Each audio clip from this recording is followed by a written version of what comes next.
let's hypothetically, it's not hypothetical, it's true, Donald Trump has a financial interest in a meme coin named after himself. And he recently offered a VIP White House tour and special reception to the meme coin's 25 biggest holders. After that announcement, the coin surged more than 50%. Does that seem like something that warrants investigation to you, Mr. Turley? Well, there's no question that you can investigate that to see if there was any criminal conduct. I want to distinguish between that and the influence peddling scandal that the hearing was about in the Biden administration. I'm not talking about that hearing. And I know you like to filibuster, Mr. Turley. No, I'm happy to talk about that hearing. It was the biggest joke of an investigation. It was embarrassing that you call yourself a credible criminal professor, that you would actually think that there was any evidence that warranted an investigation. But I'm focusing right now because it would seem to me, if you have any credibility, you would agree that. Hey there, patriots. Welcome back to the channel. If you love America, if you love the Constitution, and if you're tired of the mainstream media's double standards, you're in the right place. Today, I want to talk about one of the most incredible scenes I've seen in Congress in a long time. A congressional hearing that basically turned into a circus all over some wild accusations against President Trump. And folks, you're not going to believe the hypocrisy and the grandstanding that happened here. So grab your coffee, grab your flag, and let's break this down together. Auctioning off a White House tour for the highest investors in your own company would warrant either impeachment or criminal investigation. But let me move on because it gets worse. The president is a significant financial beneficiary of a company called World Liberty Financial, which issues a stable coin. Are you familiar with stable coins? I'm not. Okay. A stable coin is essentially a digital version of a dollar that can be used in transactions. Recently, the World Liberty, this organization which Donald Trump is a beneficiary of, entered into a deal with a UAE-backed company that would complete a $2 billion transaction with a company that has previously admitted to engaging in money laundering. And Donald Trump's company will now generate tens to hundreds of millions of dollars in revenue from that transaction with a foreign government. And I'm sure you're familiar with the Foreign Emoluments Clause, Mr. Turley. Would you say that based on that information, since apparently you only follow Hunter Biden's finances and not President Trump's, would you say that based on me providing you with that information, that would warrant an impeachment investigation? Congressman, when you say that we have to preserve our credibility, I think you would agree. Can you answer the question, sir? He's trying to answer the question. Your time has expired.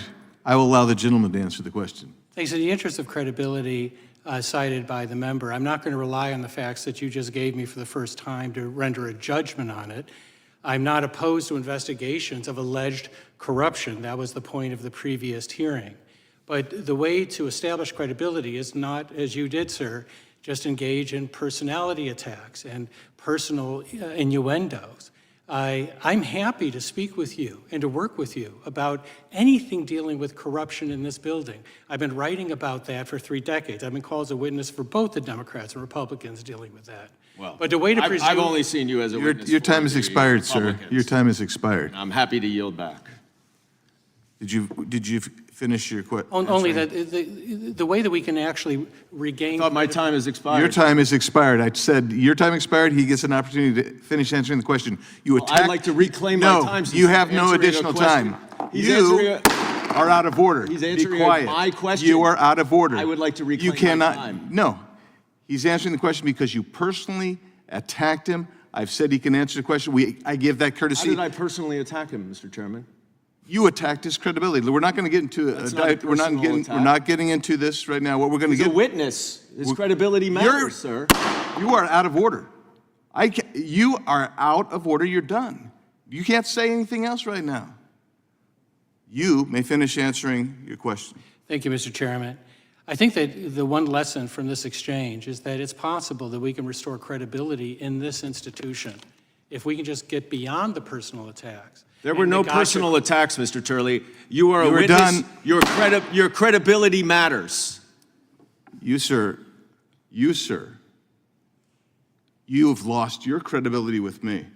I gave that courtesy to everyone on this bench. Mr. Chairman. You ask a question, if they wanted to continue to answer beyond the time limit, I said, time's expired, you may answer the question. That's my routine, that's what I did today. You challenged him, asked him a question. You wanted an answer. Your time has expired. He is answering the question. Mr. Chairman, You don't like his inquiry. you don't like his answer. Because you don't like his answer, you want to shut him up. What's your inquiry? My inquiry is when you offered when my time was up at 00 for him to answer the question, he went and answered the question. You then gavelled and said my time was up. That's not a parliamentary inquiry. You gavelled and That's not my a time is up. parliamentary I would inquiry. like to know when That's not a parliamentary my time inquiry. is up and when he gets to continue answering the That is not a question. parliamentary inquiry? Your parliamentarian's about to tell you. That's not a parliamentary inquiry.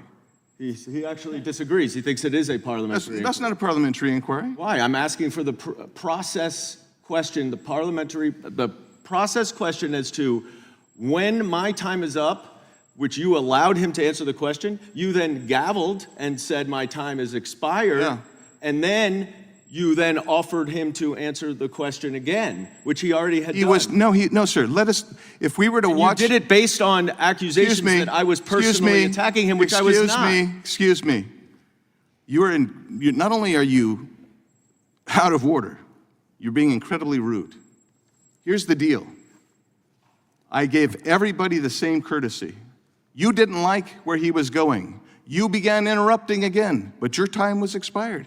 He was trying to answer the question. You didn't like the answer. That is false. I'm happy to have this answer. No, that's what happened. I didn't like the accusation that I was personally attacking him. His credibility. I didn't say that till the third round when you interrupted. His and you continue to interrupt. You continue to be out of order. And then I asked you, are out of order. I asked you, what am I personally attacking? And you said his credibility, and he is a witness whose credibility matters. You're out of order. You are so far out of order.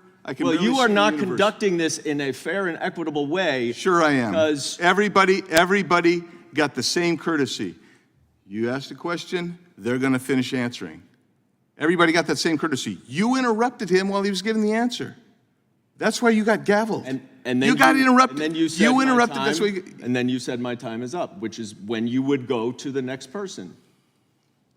I gave the same courtesy to every member on your side of the aisle as I gave over here. When your time was expired, 5 minutes expired.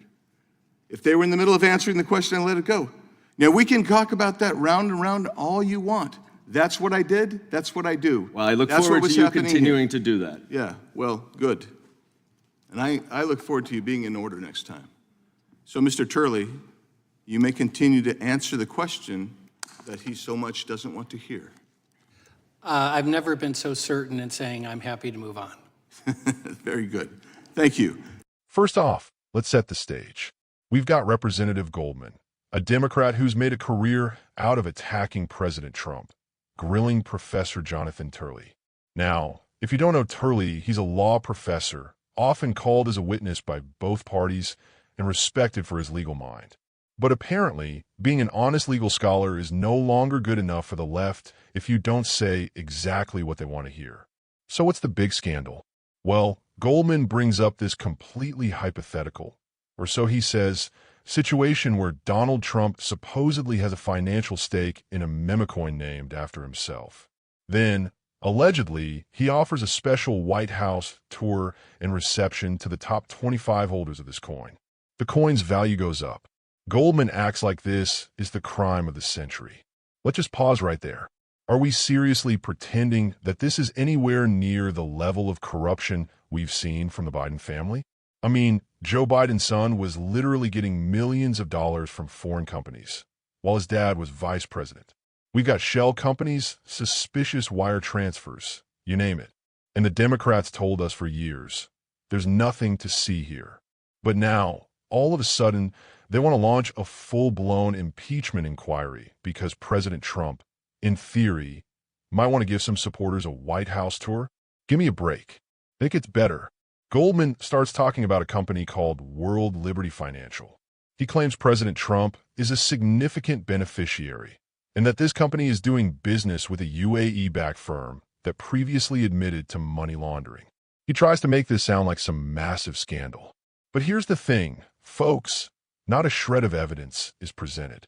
He's just throwing accusations around, hoping something sticks.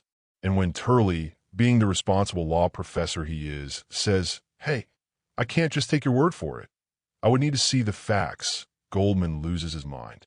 He accuses Turley of filibustering, of being a partisan hack, and then the shouting starts.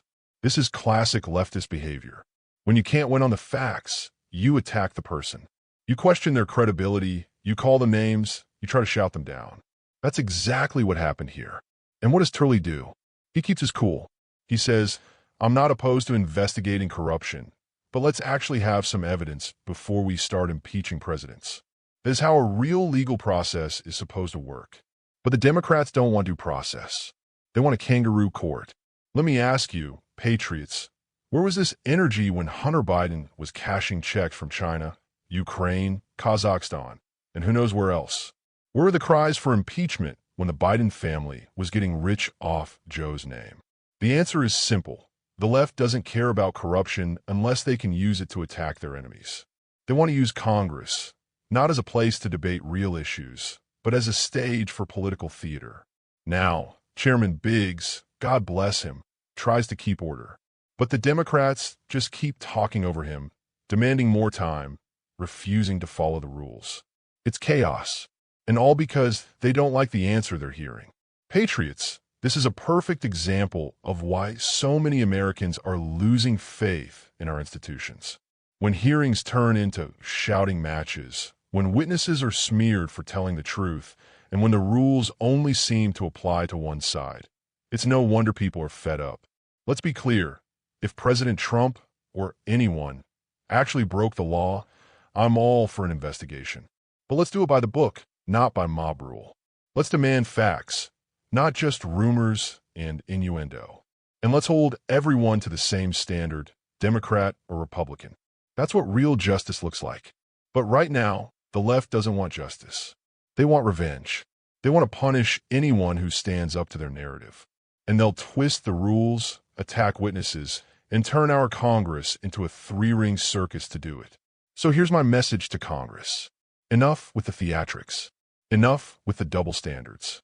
Start serving the American people again. And to Professor Turley, thank you for standing your ground, for demanding real evidence, and for refusing to be bullied on national television. Patriots, our country is worth fighting for. We need honesty, we need courage, and we need to hold our leaders to the same standard, no matter what party they belong to. If you agree, hit that like button, subscribe, and share this video. Let's get the truth out there, because America deserves better than political witch hunts and media smears. God bless you, and God bless the United States of America.